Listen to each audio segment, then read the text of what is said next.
આગળના સમાચાર પર નજર કરીએ તો બનાસકાંઠાની થરાદ પ્રાંત કચેરી ખાતે વિવિધ હિન્દુ સંગઠનો દ્વારા આવેદનપત્ર આપવામાં આવ્યું હતું। હિન્દુઓના પવિત્ર શ્રાવણ માસ દરમિયાન થરાદ પંથકમાં માંસનું વેચાણ બંધ કરવા આ સંગઠનો દ્વારા પ્રાંત અધિકારી સમક્ષ રજૂઆત કરાઈ હતી। વિશ્વ હિન્દુ પરિષદ, બજરંગ દળ અને જીવદયા સંગઠન દ્વારા અબોલ પશુઓની કતલ રોકવા તંત્રને અપીલ કરી છે। જો તંત્ર દ્વારા પશુઓની કતલ પર પ્રતિબંધ લગાવવામાં નહીં આવે તો આ સંગઠનોએ કાયદો હાથમાં લેવાની ચીમકી ઉચ્ચારી છે।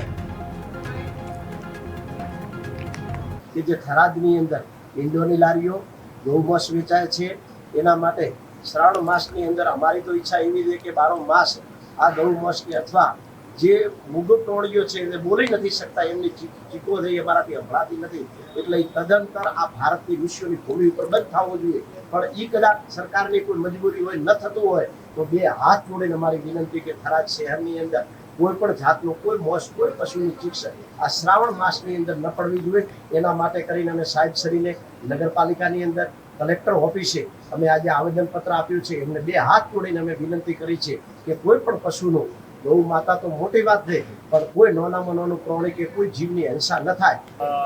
થરાદની અંદર વર્ષોથી આ જે જીવની હિંસા ચાલે છે એની મરણ ચીસો જે છે એ અમારાથી સહન નથી થતી, તો આમ તો બારે માસ એ બંધ થવું જ જોઈએ। જીવની હત્યા એને જીવવાનો અધિકાર છે, એને પણ જીવવું હોય છે, તો જીવ હત્યા ન થવી જોઈએ, બારે માસ ન થવી જોઈએ, પણ એમાં ખાસ કરીને આ શ્રાવણ માસમાં તો ન જ થવી જોઈએ। એની મરણ ચીસો આપણે સહન નહીં કરીએ અને એને ઉપર કાયદેસરની કાર્યવાહી છે જેને જીવવું હોય છે બિચારાને, અને આ કાયદો હાથમાં લઈ અને પોલીસની ડર વિના કાયદો હાથમાં લઈ અને જે કાયદાને ખંડિત કરે છે અને આ સંવિધાનને જે ખતમ કરી રહ્યા છે અને સર્વ ધર્મનું અપમાન કરી રહ્યા છે, માનવતા ભૂલી રહ્યા છે, એવા પર કડક સરકાર પગલાં લે।